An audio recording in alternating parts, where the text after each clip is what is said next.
Thank you for tuning into our seller interview series. Up today, we've got a dropshipping business for sale in the sports and outdoors niche. Created in December 2016, this business makes $2,062 per month in net profit. The listing number for the business is 45072. We do these interviews to give potential buyers more information about both the seller and the businesses they're looking to purchase. We hope these insights are helpful for you in making a buying decision. We've got the seller with us today to go through the business and cover everything from niche selection to traffic and monetization. Ryan, thank you for coming on here today. How are you doing? I'm good. Thank you. It is just my pleasure having you on here. Very much looking forward to talking about your business with you. But before we dive into the questions that I have, I want to go ahead and run through a little quick summary of the business. The business was built in December of 2016, has a monthly revenue of $15,200, expenses of $13,138 to make for a net profit of $2,062, which is generated on a 4-month average. Included in the sale of this business are the primary domain and all site content and files, Shopify account, social media accounts, employee relationships, and SOPs. Ryan, can you tell us a little bit about your background in building and running online businesses? Sure. I started online business back in 2016. I just started because I just wanted to make money online. And I started around September 2016, but I didn't find success. So I just closed down a few stores, and then I purchased the dropshipping course from my mentor in December 2016. And I started a new store, which is this store, and I was able to grow this business. So after I was able to grow this business, I quit my full-time job. I was doing full-time on this business for a year, and now I actually started working for my mentor full-time, so I don't have much time. But with the skills I learned, I was able to run a few dropshipping stores, and I was focusing on the dropshipping business since I started in December 2016. And then that makes me wonder, why have you spent all your focus on dropshipping rather than something else, say Amazon FBA or something like that? So there are pros and cons. I did my research between few business models in the online. And for dropshipping business, you don't need cash in front for holding the inventory. So for Amazon FBA, I believe you buy inventories in bulk, and there's a risk factor that, what if your inventory doesn't sell? But with the dropshipping, you're not holding any inventory. So I see it's very big advantage, and I can test different products without investing lots of money. So I found that it's very attractive, and that's why I started focusing on dropshipping. Why have you decided to sell this store today? Because I am starting a new business, the physical business, with my friends. And again, I started working full-time under my mentor who taught me dropshipping business. I'm running digital marketing ads for him and learning more Facebook ads from him. So I don't have much time, and I'm kind of losing focus on this business because this niche is not my passionate. It's just one that I found success with. So I decided to let this go to the better owner who are more passionate about this niche. Something you notice when you look back over the last year is that the numbers, in terms of profit and revenue, were very, very high in the springtime, and then they've gone down since. So you mentioned before that your interest in this business has declined as you've gotten more involved with other things. Is the revenue for the business been correlated to the amount of time and passion you've had for the business, or is there some other reason it's gone down? That's correct. This is not more, I believe it's more about products and the successful ads rather than the seasonality of this business. Because when I found products that are selling well, I kind of hands off from that business. So when I found a winning campaign, I just let it go until it dies. I didn't put much time in it, because if I was more passionate, I probably put more efforts to growing this business. But so the fluctuation is due to my less time I put into the business, I would say. Yeah, that definitely makes sense. But then that makes me wonder then, since you are putting less time in now, how much time do you invest in the business currently? I hired my VA in 2018 February, so I don't do any order fulfillment, customer support, or social media management. All I do is Facebook ads, just monitor the Facebook ads And if some ads are performing well, I just scale up, or some of the ads are not performing, I just decrease the budget or turn that off. So I monitor Facebook ads probably like every day or every other day and spend about, I'd say, probably 1 to 2 hours when I monitor the Facebook ads. Probably less than 1 hour, I'd say, because I'm just monitor the Facebook ads and make decision and just increase the budget or turn off the Facebook ads, or I duplicate some ads. So I'm not really creating ad creative. I let my VA to create video ads as well. So I would say probably hour a day. I would say less than 10 hours a week. You mentioned this VA that you hired in February. Is this employee willing to continue working with the business when a new owner takes over? Yes, she's aware of that I listed this business in sale, and she's willing to work for new owners as well.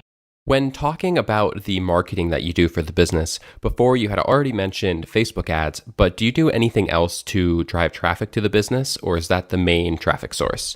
That is the main traffic source, but my VA is uploading new content almost every day, and I do get some organic traffic from Instagram and Facebook page, but mostly, like I would say, more than 90% are from Facebook paid ads. But you have been continuing to improve the content and SEO and try to drive organic traffic as well, as you said. So do you feel like there is a big opportunity to be adding content? And with that said, has the VA been the one creating the content? So I would say there will be benefit if you add more content. So what my VA is doing right now is probably just pretty much uploading memes, like funny memes about my niche. And that's pretty much all. So she doesn't spend much time. She just save a bunch of memes and just upload every day. But I haven't put anything on the SEO. But when I search on the Google for certain terms, it is ranked in the first page. I didn't put anything. It's probably just due to traffic I am getting, and just product page description makes it rank in the Google. But if there are more content for this niche, there will be definitely some opportunities there. Aside from improving the content and driving more organic traffic, what do you feel are some of the major opportunities for growth for this business?